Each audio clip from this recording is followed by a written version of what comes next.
Hello and welcome to the very first Prep School webinar series on starting school in the early years. We're delighted to be with you. I know that many of you have been watching the Senior Schools webinar series, and now we're bringing to you our very own of prep school related pedagogical, mental health and general educational issues. With me today, I've got Mr. Clements, our head, and Gary Hellier, our head of EYFS. Today, obviously, we're talking about settling into school, but coming up in our series this term, we have mental well-being and supporting learning at home. So starting school is a huge transition for 4-year-olds. It's the very first time they've been at proper school. Many of them would have been at nursery beforehand or playgroups. But school is a big transition, and we know it's a little nerve-wracking for the children, but even more so for the parents. Wouldn't you agree, Mr. Clements? I would agree, and as you can hear, we're filming this afternoon. We've snuck into Bumblebee's classroom, which is kind of the epitome of organisation this week. And as you can hear, we're just at the end of lunch, and the children are having a slightly different forest school session today because the mini hurricane is blowing outside. And what you can hear is what the atmosphere is exactly like. It's calm, it's just very chilled out, pupils are having a lovely time, and it's quite miraculous to think that we've only been here almost 2 weeks and loads of this routine and these actions have happened with Gary and his team in reception. So we're going to get the inside scoop today. We have the man himself. Oh, yes, yes. Who's going to give us the inside scoop on how this has been able to happen, what him and his team do, how they do it, and why your children have settled in so well. So, Gary, I suppose if we start off by explaining how have you managed to do that so quickly? It seems insanely brilliant, if you like, that you've done that so quickly, but how have you done that? Give us some tips and tricks. Yeah, so settling in the first couple of weeks is a bit of a roller coaster. We have some children who come in on day one and will run through that gate. Parents don't even get a goodbye and they're in and they're happy. And others, we have to peel them off the parents. And that is just the nature of EYFS. So we're prepared for that. What we have here is a fantastic team who've been working together now. This is our second year as a full team, but some of us have been working together 4 or 5 years. So we've got that understanding, and we try and build and learn every year to make sure that what we do at the start of the year is right for the pupils in terms of making them feel essentially safe and happy. They're the two big phrases that we always throw out and that we are always saying to the pupils. Our number one job is to make sure they feel safe, and then it's to make sure they're happy. And I think that comes from day one when we're on the gate, we're smiling. We have half our cohort this year as siblings, which helps. We use those parents and pupils to our advantage because they know Forest really well. I think we saw that on the first day, didn't we, in the rain? It either worked for you. I don't think it worked against you. I think the option of an inside, warm, dry classroom hang on, we've got someone coming in. There we are. We're a working school. We nearly had a 4-year-old available for anyone. Never work with children or animals. And I think from what you were saying, Gary, it can be a roller coaster, can't it, for parents, for the children, for the teachers. Less so for the teachers, I think, but definitely for the parents, who often have sort of more anxieties than their children in some ways. It's a long time since my children were in reception, but I remember it well. Even just the first drop-off is really hard. And how can we sort of explain to the parents that their children are thriving rather than just sort of coming to school every day and they're hanging up their coat and they're doing everything we're asking of them? How can we sort of explain how they thrive here?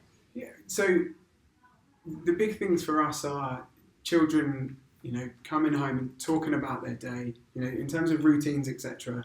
That's the first thing for us to get in place, that foundation of understanding what school looks like.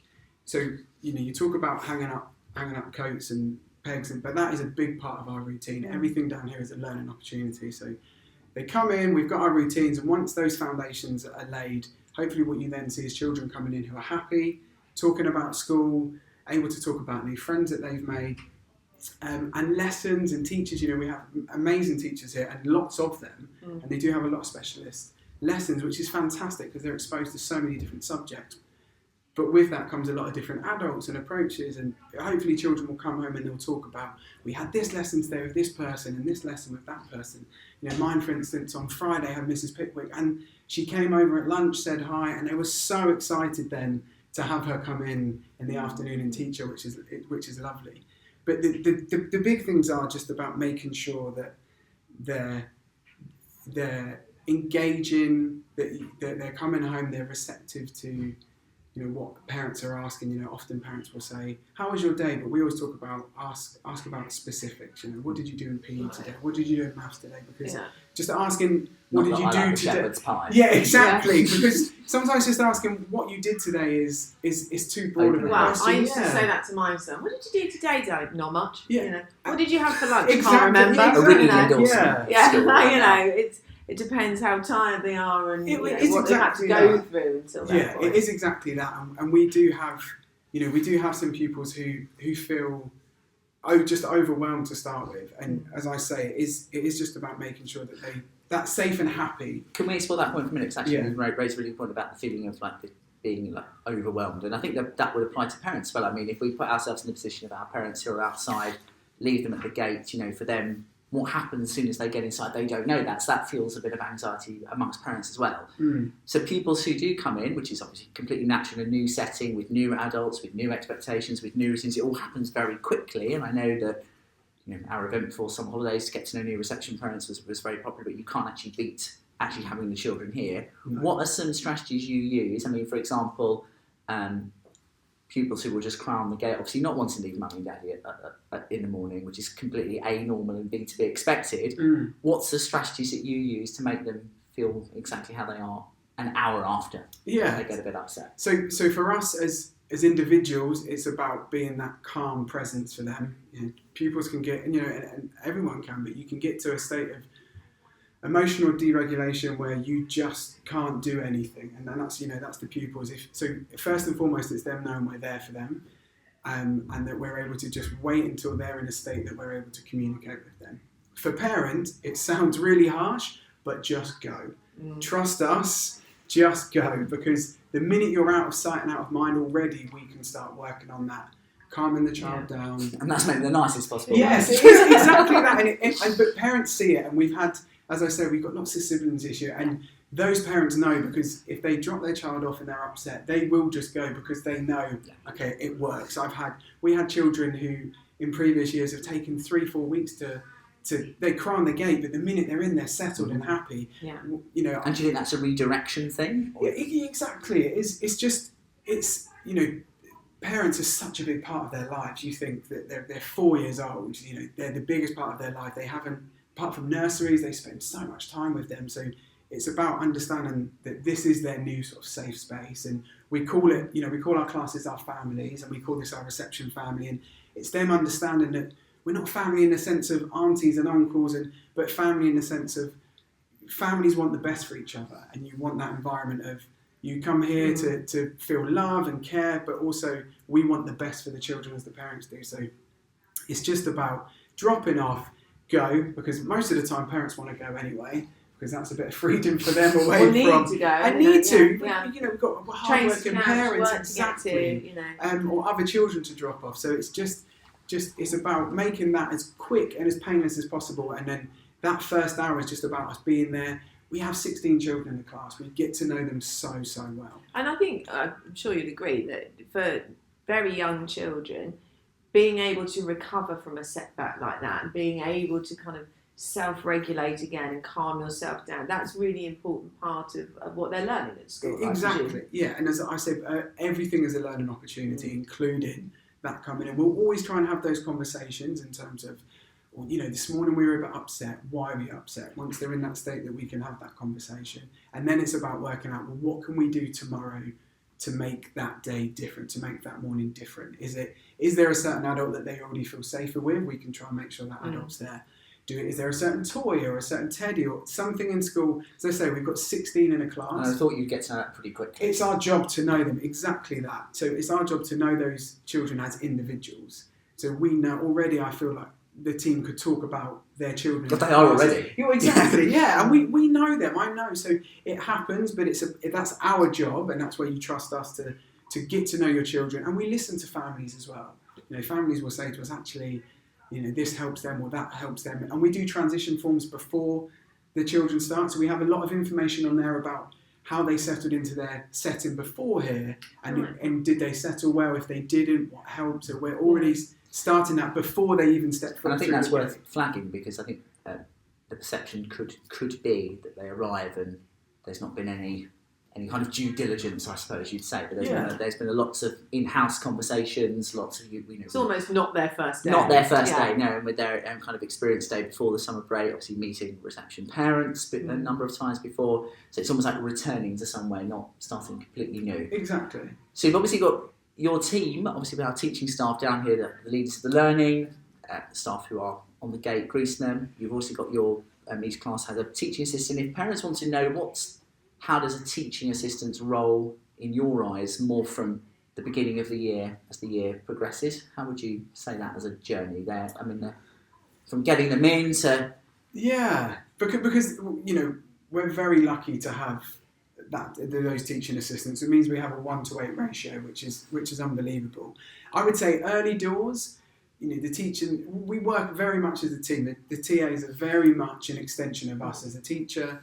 And we work so closely together that you just become one. Yeah. You mould to each other, you pick up traits from each other, you're with each other that much that you just become this sort of one figure. So early doors, our teaching assistants are very good at offering that emotional support, and it might be, that one child who just hasn't settled, and that's where a TA might prove, actually, I'll go and sit with them, I'll help calm them, you can start doing what you need to do here. And then as the year goes on, the teaching assistant would then move sort of more across into sort of educational, more supporting learning rather than supporting those emotions. So and I think there's always a stigma attached to that TAs always take children who might need support, but that isn't always the case. We very much try and mix it up. Who we work with, we scaffold the learning. Sometimes we've got children who can learn at a slightly quicker pace, and those children who take a bit more time. Sometimes they're the best teachers.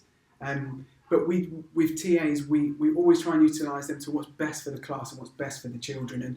And ultimately as well, they form relationships with the pupils as we do. And there are always children who, I think to my class last year, there were some children who adored my TA, Mrs. Clements, more than myself. And that's great. As long as one of the two of you has got that really that person. That person they feel safe with, and that person that they feel they can confide in.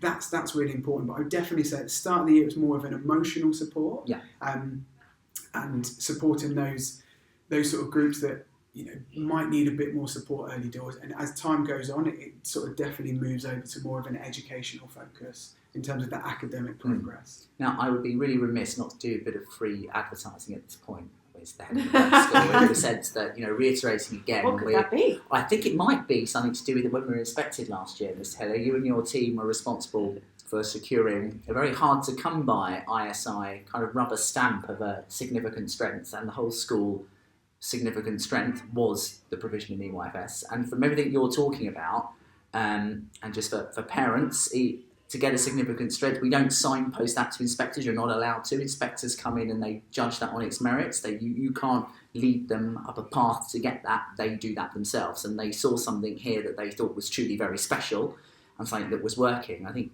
not even 2 weeks in, we can see that. But obviously we're sat in a beautiful, airy, calm classroom. What about the environment do you think plays a role in that in the beginning of the year for pupils as well? Yeah, I think we've very much try to create that calm environment, as you said, and for myself, this sort of approach came a few years ago when I was working in a different school, and I had 32 children, no TA, and a lot of those children presented, physical issues throughout the day, to myself, to each other. So I started to look into what can we do to in the environment to help them settle, and a big part of that was the Scandinavian approach of Hugo, which is natural resources, natural colours. And as I sort of came into Forest, we started that, and then it sort of spread across the year group, and you'll see it throughout. We get fantastic feedback from parents saying there's a real flow through the setting, but every class still has its uniqueness, which is great. And as leadership, we're not expected to we don't need certain things up on our classroom. It's about what's best for your children.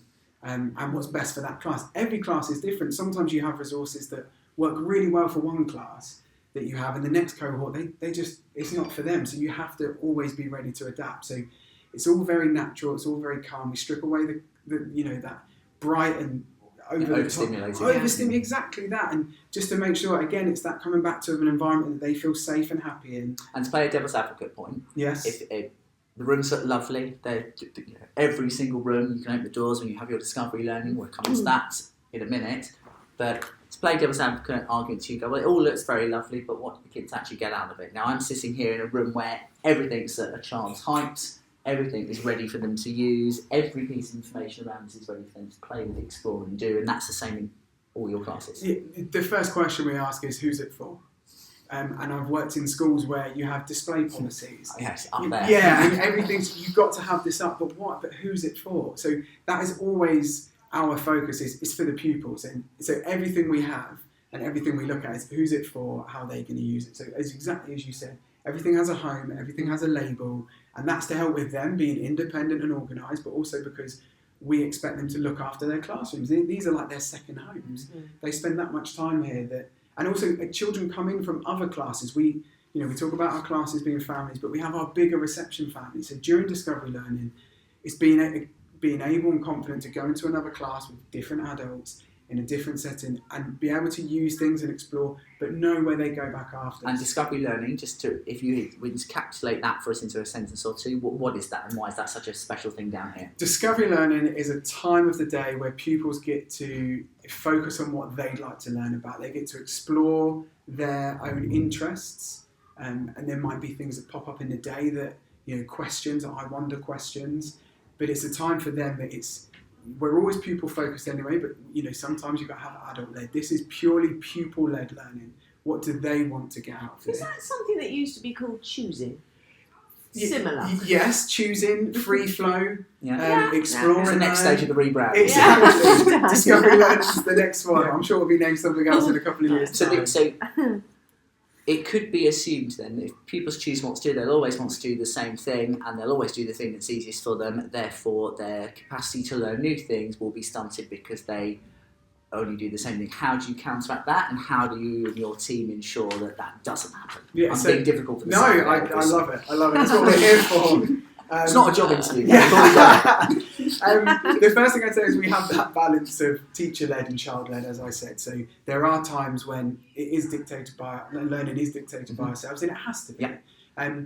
During the discovery learning elements, where you say a child might go back to the same thing over and over, the first thing would be about challenge and how we can extend. I think of a young man last year who the dad absolutely hates us because he loved junk modelling, which meant Dad would send recycling in, and it would come home in some other form. Back that evening, rebranded. Upcycling. Exactly. But where it started for this child is just putting things together. All of a sudden, his language started to change in terms of, I'm going to join this with this. Mm-hmm. Then we're asking him to plan.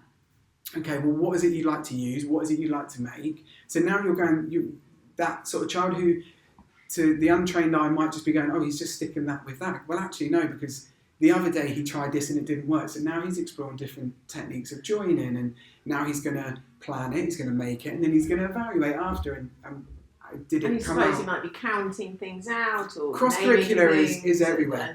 But we also, we as a staff body, we move around the setting. Mm-hmm. We have children who love following certain adults around. You form those bonds. That's what we're here for. And do you find they get more comfortable using different spaces as a result of that? They're not so kind of almost territorial about their own room? Exactly, because we're everywhere, they're everywhere. So, the minute we take that approach on as this is our home, yes, we have a base, but actually the whole setting is ours. And I think when you have the team that we have who are so open-minded to that, and as I say, during discovery learning, we have times that we're in each other's rooms or that we're outside, and that you might bring a little cluster of children from your class with you to a new setting, and that just might be that little spark that then they go, actually, I've not been in here before. Mm-hmm. Oh, I really like that. I really like this. It's a curiosity. Exactly. There you go. And all of a sudden they're exploring and they're discovering new things. But then we have the adult impact, which is for us is in the moment planning, which is understanding that what are they doing and where can I thread the curriculum? Is exactly as you said about all of a sudden they're doing some maths and they're doing a bit of this. And, to talk about the young man who did the jump modelling. You know, I remember him making a fishing rod one day. What are you catching? And he knew he was catching trout because he used to go trout fishing with Grandad, which is lovely. So now you're learning about families, and then we start looking more into trout. Well, do you know what type of trout? So then we start looking wonderfully at middle class. well, exactly.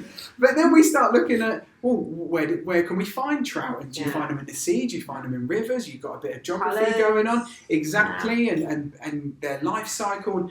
You know, what do trout eat? What eats trout? You know, so just from this one little, you know, he's put a few bits together to make a fishing rod. All of a sudden, it's branched out to we've hit this, and that. So in a way, discovery learning is a real bespoke path that your team are kind of keeping an eye on, watching, engaging with at a topic or at a level or with an object or with a thought using imagination or physical objects that you take and run with those children. Exactly that. So you said a little bit about, you know, how it, you know, cross-curricular links, it sort of feeds into everything.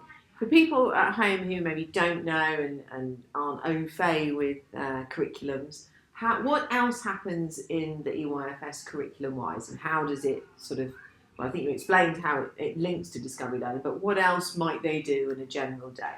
So we have, we do have a curriculum that we have to follow. We have our early learning goals that we work towards, and they come into different areas. But a typical day for us will have reading. Most days we have reading practice. We will have phonics, which is every day, which is the real core and centre of what we do. And we're very lucky as well that we have Miss Ibrahim down in reception, who is our phonics lead, to make sure that is to the highest standard, which it is. Our results are fantastic for that. And again, the phonics, that leads into the reading, that leads into the writing. So already you've got, it strands off into other areas. We have maths 4 times a week as well. And then we have our specialist on top of that. And then we have topic. And topic is really the encapsulation of that cross-curricular, because what you won't see on our timetable is just a writing slide, is an English slide, because there's opportunity in that in everything we do. So topic, this week we're doing a lovely book by Todd Parr called The Family Book. So we learn about different families, which is great. And then that comes with a little bit of artwork. And next week that will lead into them bringing in family pictures. And there's a bit of oracy talking about fact. And that will eventually lead into some writing. But also, you know, what they come in and do in that first 30 minutes of the morning. Again, it depends on what your class need. And that's the... So there's no hard and fast set rule where that's concerned. We're very flexible down here, but again, that comes from trust. And I think whenever you're trusted in what you do, and when you have that confidence in you, that's when you're willing to adapt and change and go, actually, let's try this and let's do. If it doesn't work, fine, but as long as you reflect on it and then you improve it next time, great. So we're sitting here looking at that beautiful front playground, which is just for reception playground. So obviously it's a playground. It serves as a playground at the beginning of the day, at lunchtime, at various playtimes. What else goes on outside? So the outdoor space is and should be a continuation of what we do in the classroom. So there are times, as you say, that pupils just need to go out, just have a physical break. But again, there's still learning opportunities in that. There's gross motor skills in terms of running around. We've all seen children run into each other. Yeah. It happens. I've seen adults run into each other. It happens. So you're building spatial awareness. They're building those social skills and social bonds, especially at this time of the year. They're making friends. And they still don't know each other's names. Sometimes you hear children walking around going, friend or mates, because they're still learning names, but they're trying to build those bonds. And sometimes outside lends itself really well to that. So sweet. We all have areas of school that we loved. I was always a much more practical person, so going outside and doing maths I always preferred, and we have amazing resources out there that we build on every year that we can use as I say, as an extension of what we're doing in the classroom. Yes, there's freedom, but again, it's about that adult impact and that adult assistance into making sure, yes, there's an element of fun and play, but actually, where's the learning opportunity? Okay, Gary, so let's think about how parents are supposed to keep in touch with what their children are learning. And you, obviously, the team down here use Tapestry. I suppose give us a sense of how you'd like parents, we spoke about information evening, kind of triangulated relationship between school, pupil and parents. Maximising that will maximise pupil progress and outcomes. That's what we all are here for. That's what we're in the business of doing. What would you like to see from our parents to kind of help and facilitate and make our pupils make as much progress as they can? Yeah, well, for Tapestry, for us, we release once a week. and we'll always release a phonics, we'll always release a topic, we'll always release the maths. And the big part of that is parents will always ask us, and rightly so, because those are the parents that we want, what have they done this week? How can we support at home? What can we do to build on their learning? So what we by sending that home, we're able to give parents a sort of concise overview of what we've done for the week, so parents can read that. Now, they can always like what we put up, the observations, they can write comments. We put up the first week of, here's what first week of school looked like, and we had some good engagement already, which is lovely, and it just means that we know as teachers, we're not putting it up just for the sake of it, it's actually being engaged with. And we also have tools that we know who's logged on and when. So no pressure. So parents, we know. No pressure. We know. So if Tracking. you get a note in the diary, because we do want parents to engage. We do amazing things at school, and we do want parents to actually have a look at that. And we will have the odd parent who you go, oh, they haven't looked at anything all half term. So they might get a little note in the diary that just says, please go on. You heard it here first. And just have a look. Mr. Hellier's keeping his eye on you. We know. We just want them to engage in what we're doing, and they're very much part of this journey. Well, I did a webinar the other day, and it was talking about walking hand in hand with parents, and being a team. And I think you can't do it with the youngest children without that, can you? And what do they say about parents are the first educators? So we're taking over from them, really. And hopefully what we put up they can learn from. Eventually, after the October half term, that will lead into homework, which is always nice. And then they can use Tapestry to upload if they're doing anything outside of school. Again, just helps more that. It does. It's just that full 360 of just understanding that learning never stops. In everything we're doing, what the parents get a chance to do is contextualise it at home. Yeah. We can do all the learning we want in school, but actually, we all know school trips, they're so valuable because it's that learning outside of the gates. So keep an eye on for those notes in the prep club. Yes. Yeah. So we'll use Tapestry for that, and then they'll also get a few individual observations every half term, which might be more for the discovery learning side of things, where it might be, Billy's done this and it led into doing this and this and this, and just to show that, we do have those individual moments as well as that sort of whole class teaching. I was going to ask a question, Gary, that is often something that parents ask. We're a few weeks in, everything's going really well. I have a child who's finding it really easy to transition and settle into school, is making excellent progress, whereas my friend may have a child who's taking longer to do certain things and finding things more difficult. How would you in class be able to stretch those that need more challenge whilst simultaneously supporting those who need extra help? The first thing I'll say, and I'll say this to camera, is never compare your child to another child, because they are all on their own It's journey. the same for their entire journey. Exactly. It's the same as siblings. Well, So don't compare brothers and sisters. We have twins. We have twins this year. We've had twins, I think, every year that I've been here. Yeah. And some parents choose to put them in the same class, some don't. And regardless, we're always saying they're individuals. At this age especially, we've got children who are 5 and coming up to 5 very quickly, and children who've just turned 4. So you really can't compare journeys at this. Exactly. I'm a summer baby. Shock. Me too. Yeah. I'm not. Yeah. Both my children. I've got a July and an August. There you go. So I get it. I understand that struggle that some had at school. So that would be the first big message: is don't compare. Every child learns at a different pace, and we don't really talk about higher ability, lower ability. We sort of more talk about the pace in which it takes them to understand. So yes, there are children who come in and some of them are reading already, and some parents go, oh, they're already, that's fine, that's okay, because your child will get there. You've got to look at the bigger picture. But in terms of what we do in class, Stretch and Challenge is always there. We have our challenge groups, which is led by teacher and TA, and that might be groups that need support and need a bit of, actually, we've done 1 to 5 this week, they haven't quite grasped the sort of practical element of it, so we're going to do a bit more on that. And then we have other children who you go, well, they've whizzed through that, so let's ask some what if questions or prove it questions to really sort of hone down on what their understanding is and just sort of dig a bit deeper.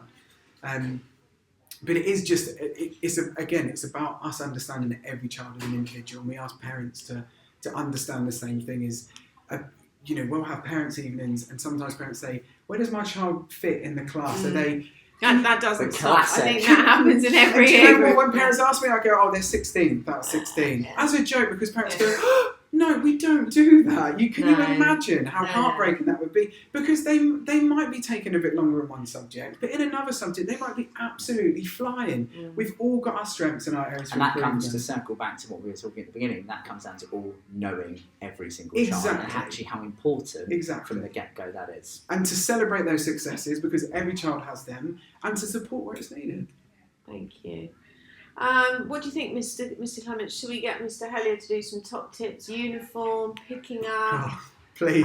just those day-to-day things that you wish you could talk to the parents about. And now's your chance. Go on, Miss Hellier. Here we You've go. got last 30 seconds, Miss Hellier. Yeah. Do's and Pitch it. don'ts. Label in uniform, Label in please. uniform. Labelled uniform, 99% of the time turns up. So please, getting dressed at home, a lot of this starts at home. As I said earlier, you are the first educators, but we'll have parents say to us, they're not getting dressed or they're not eating well. It starts at home, and all we can do is help build on that. So encourage them to get dressed at home, but give them the time to do that, because otherwise they start to really sort of develop a bit of an emotional sort of struggle with, I've got to get changed for swimming, and at home I don't get we give them ample time to get changed. Do the same at home, get them up 5-10 minutes earlier and just, I want you to try and get changed. That might mean trousers inside out, t-shirt on back to front, but that's part of the process, That is where they're at, and we'll always help and support. So uniform's a big one. Diary, look in the diary every day. We give it a signature. If you get a signature as well, we just know. We try and signpoint as many different ways as possible, but I just think that's such an important way of communicating. We're really lucky down here that we get to see most parents twice a day. Plus we've got the diary, plus they can email, plus they can have meetings with us. We've used the channels that you've got available to you, because they're so valuable for us. Plus tapestry. Plus the tapestry as well. You'll get a note in the diary. Exactly. We are watching. So, and just, again, it's that coming back to that message of your child as an individual. We are learning about them as an individual. They're learning about us. Up to the October half term, it's about settling. It's about making sure they're happy. If you're, as parents, excited about them coming to school and this journey, so will they be. We're very excited. So it's just about understanding that this is a really enjoyable step in their next chapter, and we're really excited to be part of that, but it doesn't happen without the support at home. Lovely. I think that's a good place to end it there. Thank you very much, Mr. Hellier, our EYFS head, Mr. James Clements, head of the prep school, and I'm Mrs. Clark. If you'd like to talk to any of us about any of the issues that have come up today in our conversation, please do get in touch.